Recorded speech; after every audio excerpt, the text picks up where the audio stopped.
Hi hello welcome to Shiva studios. కాలం ఎవరి కోసం ఆగదు, కానీ రాబోయే కాలాన్ని ముందే చూడగలిగే శక్తి ఎవరికైనా ఉంటుందా? రేపు మన ఇంట్లో పొయ్యి వెలుగుతుందో లేదో 6 నెలల ముందే ఒక వ్యక్తి చెప్పగలడా? ఇది వినడానికి ఏదో సినిమా స్టోరీలా ఉండొచ్చు, కానీ ఇప్పుడు సోషల్ మీడియాలో జరుగుతున్న చర్చ చూస్తుంటే ఇది నిజమని నమ్మక తప్పదు. భవిష్యత్తులో ఏం జరగబోతోంది? రేపు మన జీవితం ఎలా ఉండబోతోంది? ఈ ప్రశ్నలకు సమాధానం కోసం మనం ఎవరి దగ్గరికి వెళ్తాం? జ్యోతిష్యుల దగ్గరికి. మొన్నటి వరకు మనం వేణుస్వామి పేరు విన్నాం, ఆయన చెప్పే సంచలన జాతకాలు చూసాం. కానీ ఇప్పుడు సోషల్ మీడియాలో ఒక కొత్త పేరు మారుమోగుతోంది. ఆయన చేసిన ఒకే ఒక్క కామెంట్ ఇప్పుడు దేశవ్యాప్తంగా వణుకు పుట్టిస్తోంది. వేణుస్వామికి తాతలా ఉన్నాడుగా ఈ జ్యోతిష్యుడు అని నెటిజన్లు ఆశ్చర్యపోతున్నారు. అసలు ఈ జ్యోతిష్యుడు ఎవరు? 6 నెలల క్రితమే అంటే 2025 సెప్టెంబర్లోనే ఒక భయంకరమైన నిజాన్ని ఎలా పసిగట్టాడు? భారతదేశంలో గ్యాస్, పెట్రోలియం కష్టాలు రాబోతున్నాయి. మార్చి 2026 తర్వాత సప్లై చైన్ దెబ్బతింటుందని ఆయన చెప్పిన మాట ఎలా నిజమైంది? ఇది కేవలం యాదృచ్ఛికమా, లేక ఆయన జ్యోతిష్య విద్యా ప్రభావమా? హోటళ్లు, రెస్టారెంట్లలో కమర్షియల్ ఎల్పిజి గ్యాస్ ఎందుకు దొరకడం లేదు? కేంద్ర ప్రభుత్వం రాత్రికి రాత్రే ఎసెన్షియల్ కమోడిటీస్ యాక్ట్ ఎందుకు ప్రయోగించింది? గ్యాస్ సిలిండర్ బుకింగ్ గడువును 21 రోజుల నుంచి 25 రోజులకు ఎందుకు పెంచింది? మీ ఇంట్లో ఉన్న గ్యాస్ సిలిండర్ అయిపోతే మళ్ళీ రావడానికి ఎన్ని రోజులు పడుతుంది? ఈ ప్రశ్నలన్నింటికి సమాధానం ఈ వీడియోలో చూద్దాం. అసలు కథ ఎక్కడ మొదలైందంటే 2025 సెప్టెంబర్ ట్విట్టర్లో ఒక పోస్ట్ పడింది. ఆ పోస్ట్ వేసింది ప్రముఖ జ్యోతిష్యుడు ప్రశాంత్ కిన్ని. ఆయన ఆ ట్వీట్లో చాలా స్పష్టంగా ఒక మాట రాశారు. 2026 మార్చ్ తర్వాత భారతదేశంలో పెట్రోలియం, నేచురల్ గ్యాస్ సరఫరాలో పెద్ద అంతరాయం రాబోతోంది. సప్లై చైన్లో ఊహించని సమస్యలు తలెత్తుతాయని ఆయన అంచనా వేశారు. అప్పట్లో ఆ ట్వీట్ చేసి చాలా మంది నవ్వుకున్నారు. భారతదేశంలో గ్యాస్కి కొరత ఏంటి బాస్, ఎప్పుడు లేనిది ఇప్పుడు వస్తుందా అని కొట్టిపారేశారు. కానీ కట్ చేస్తే సరిగ్గా 6 నెలల తర్వాత, అంటే ఇప్పుడు మనమున్న 2026 మార్చి నెలలో పరిస్థితి ఏంటి? ఆయన చెప్పింది అక్షరాల నిజమైంది.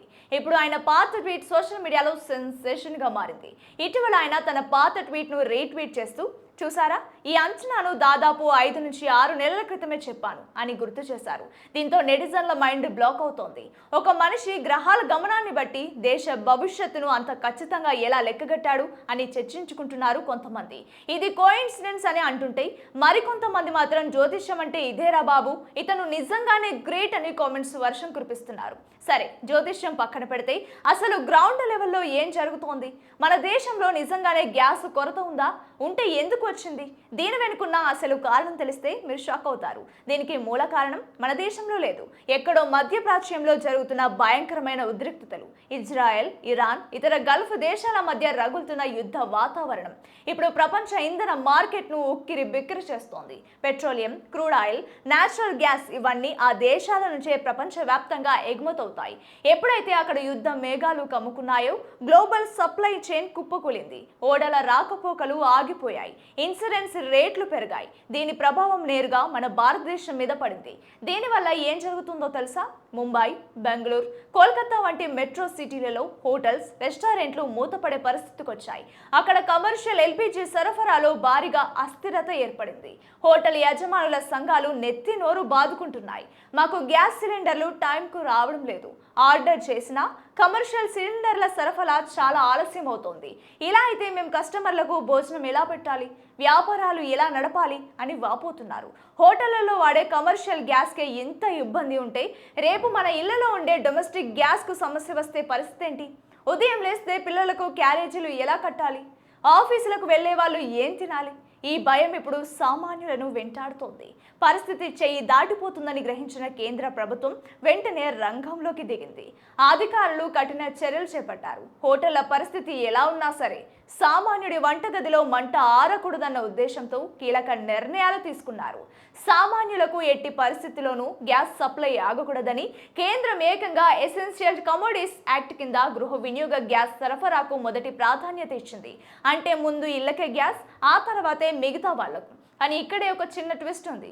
మీరు గ్యాస్ బుక్ చేసుకోవాలంటే ఇంతకు ముందు ఉన్న నిబంధనలు ఇప్పుడు మారిపోయాయి. ఇప్పటి వరకు ఒక సిలిండర్ బుక్ చేసిన తర్వాత మళ్ళీ బుక్ చేసుకోవాలంటే 21 రోజుల గ్యాప్ ఉండేది. కానీ ఇప్పుడు ఆ వ్యవధిని 25 రోజులకు పెంచారు. అంటే మీరు ఒక సిలిండర్ బుక్ చేసుకుంటే దాన్ని ఎలాగైనా సరే కనీసం 25 రోజుల పాటు వాడుకోవాలి. ఆలోపు అయిపోతే మీకు మళ్ళీ సిలిండర్ రావడం కష్టం. కాబట్టి గృహిణులు చాలా జాగ్రత్తగా పొదుపుగా గ్యాస్ ను వాడుకోవాల్సిన సమయం ఇది. అదే సమయంలో దేశంలోని రిఫైనరీలకు ప్రభుత్వం స్పష్టమైన ఆదేశాలు జారీ చేసింది. ఎల్పీజీ ఉత్పత్తిని తక్షణమే పెంచాలని ఆదేశించింది. రాబోయే రోజుల్లో ఈ సప్లై కొరతను అధిగమించేందుకు అధికారులు పగలు రాత్రి కష్టపడుతున్నారు. ప్రజలు ఎవరూ పానిక్ కావద్దు, పరిస్థితులు త్వరలోనే కుదుట పడతాయని ప్రభుత్వం భరోసా ఇస్తోంది. ఇప్పుడు ప్రపంచం మొత్తం అడుగుతున్న ఒకే ఒక్క ప్రశ్న, ఈ యుద్ధం ఎప్పుడు ఆగుతోంది? ఇజ్రాయెల్, ఇరాన్, మిడిల్ ఈస్ట్, ఒకవైపు ఉక్రెయిన్, రష్యా, ఎక్కడ చూసినా మంటలు, క్షిపణి దాడులు, అమాయకుల ఆర్తనాదాలు, అమెరికాలో ఎన్నికల వేడి, రష్యా పట్టుదల, ఇజ్రాయెల్ మొండితనం, ఇవన్నీ చూస్తుంటే యుద్ధం ఇప్పట్లో ఆగేలా లేదు. ఐక్యరాజ్య సమితి చేస్తున్న ప్రయత్నాలు కేవలం కాగితాలకే పరిమితమవుతున్నాయి. ప్రపంచ దేశాలు రెండు వర్గాలుగా విడిపోయాయి. ఒకవైపు నాటో దేశాలు, మరోవైపు రష్యా, చైనా, ఇరాన్ కూటమి. ఈ ఆధిపత్య పోరులో నలిగిపోతుంది సామాన్య ప్రజలే. చమురు బావులపై దాడులు జరిగితే రేపు పెట్రోల్ లీటర్ 200 రూపాయలు అయినా ఆశ్చర్యపోవాల్సిన అవసరం లేదు. ఇది కేవలం రెండు దేశాల మధ్య గొడవ కాదు, ఇది రెండు సిద్ధాంతాల మధ్య పోరాటం. ఇరాన్ తన చుట్టూ యాక్సిస్ ఆఫ్ రెసిస్టెన్స్ ను నిర్మించుకుంది. హమాస్, హిజ్బుల్లా, హౌతీలకు వీరందరికీ ఇరాన్ వెన్నుదన్నుగా నిలుస్తోంది. ఇజ్రాయెల్ చుట్టూ శత్రు దేశాలున్నా అది తన అధునాతన ఐరన్ డోమ్ మరియు ఆరో సిస్టమ్స్ ను తనను తాను రక్షించుకుంటోంది.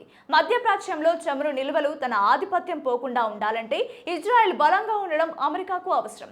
అమెరికా ఎందుకు ఈ యుద్ధంలో తలదూరుస్తుందంటే ఏటా బిలియన్ల కొద్ది డాలర్ల ఆయుధాలను ఇజ్రాయెల్ కు అమెరికా సరఫరా చేస్తోంది. ఇరాన్ అణుబాంబు తయారు చేస్తే అది ప్రపంచానికి ముప్పని అమెరికా వాదన. అందుకే ఇరాన్ పై ఆర్థిక ఆంక్షలు విధిస్తూనే ఉంది.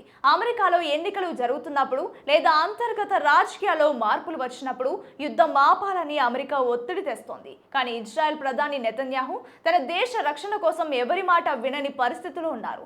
ఈ యుద్ధం ఆగిపోవాలంటే మూడు ప్రధాన అంశాలు జరగాలి.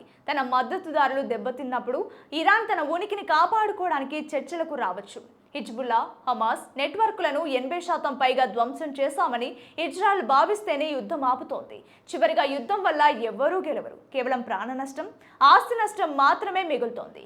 ఇరాన్ యొక్క ఆత్మగౌరవం, ఇజ్రాయెల్ యొక్క భద్రత, అమెరికా యొక్క ఆధిపత్యం, ఈ మూడింటి మధ్య నలిగిపోతుంది సామాన్య ప్రజలే. ప్రపంచ దేశాలన్నీ ఏకమై శాంతి కోసం ప్రయత్నిస్తేనే ఈ యుద్ధానికి ముగింపు దొరుకుతోంది. అప్పటిదాకా ఈ సెగలు మండుతూనే ఉంటాయి. సో ఇది విషయం. ఈ విశ్లేషణ మీకు నచ్చితే షేర్ చేయండి. మీ అభిప్రాయాన్ని కామెంట్స్ రూపంలో తెలియజేయండి. మరిన్ని అప్డేట్స్ కోసం మన ఛానల్ని చూస్తూనే ఉండండి.